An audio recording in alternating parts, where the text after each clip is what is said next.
আচ্ছা, আমার কোনো করা ডিজাইন যদি তোমরা অন্য কোনো ক্লায়েন্ট বা অন্য কোনো আর্টিস্টের কাছে দেখতে পাও, তাহলে কি মনে হবে? কপি করেছে? আমার কিন্তু তা একদমই মনে হয় না। আমার মনে হয় হয়তো ওই ডিজাইনটা কারোর ভালো লেগেছে। আর সে এরকমভাবে চেয়েছে, কোনো আর্টিস্টের কাছে গিয়ে বলতেই পারে যে আমাকে এইরকম ডিজাইন করে দাও।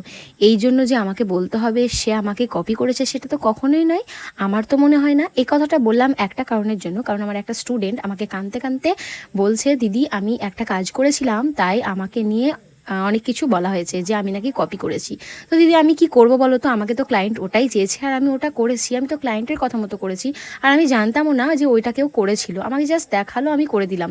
আর হ্যাঁ, আমি একটা কথা বলি, আমার কাছে যারা নেল করতে আসে তারা কিন্তু অনেকজনই আমাকে ফটো দেখিয়েই নেল করে, বলে আমাকে এরকম করে দাও। আমি পার্সোনালি ফটো দেখে নেল করতে যাই না, বলি যে একটু আলাদা করো। তো একটা দুটো অন্যরকম করার চেষ্টা করি। তো কেউ কেউ ক্লায়েন্ট আছে যে ওই রকমই করবে, তো হ্যাঁ তাদেরকে আমাকে করে দিতে হয়।